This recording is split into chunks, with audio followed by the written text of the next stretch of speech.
More breastfeeding at first means more milk later. Initially, you only have about 5 cc's of colostrum at each feed. And the reason for this is because the baby's belly is extremely tiny.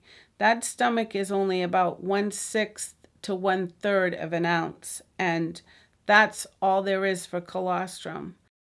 That's exactly appropriate. We do not need large volumes of milk going into the baby in the first day or two. By day 3, the baby's stomach expands to the size of a shooter or a header marble, or about an ounce. That's when the milk starts to come in. It starts to get thinner and the volume starts to increase. At about the same time, the baby's belly is now able to take about an ounce. So at day 1, the baby's stomach is about the size of a cherry. By day 3, the size of a walnut.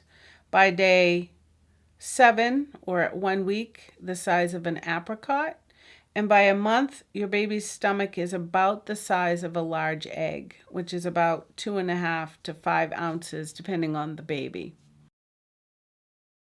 By the end of the first week, the milk supply has increased tenfold, from about an ounce a day to 10 to 12 ounces per day. The second and third weeks, the baby's stomach can now hold about 2 to 3 ounces, and the baby will drink between 25 and 30 ounces every day.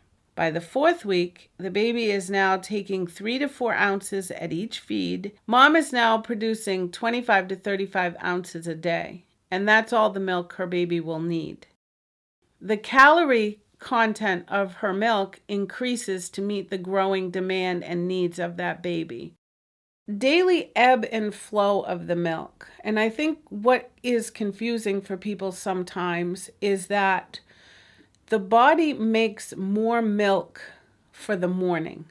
And the milk that the woman has early in the morning is more carbohydrates. And as the afternoon and evening kind of roll down, there seems to be less milk. And this milk is higher in fat. And the baby needs to nurse more often in the afternoon and evening, creating what we call cluster feedings. And cluster feedings are good.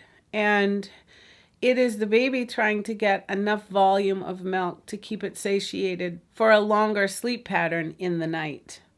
The mother's body makes more milk during the night. And so this longer sleep period that the baby has gives her body time to make more milk.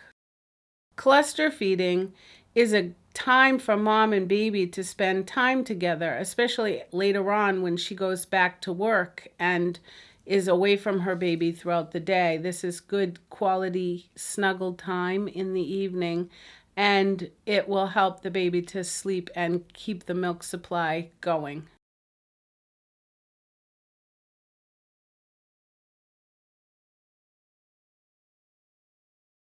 One misconception of this frequent feeding in the evening and the afternoon is that mom doesn't have enough milk.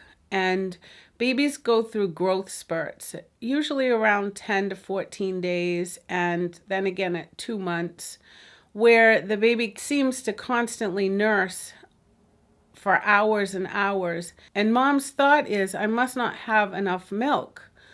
But the baby is trying to increase the supply, and this is normal.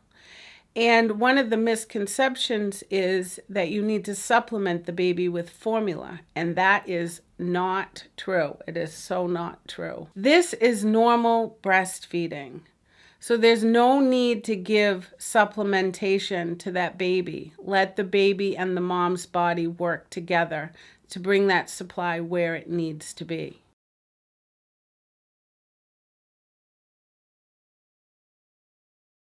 Engorged breasts or mastitis can happen because women have either an oversupply of milk and too much is coming in too fast, or they're not feeding their babies often enough. The symptoms of mastitis are chills and a fever, breast tenderness, a redness, a warmness of the breast, and mom should call her provider.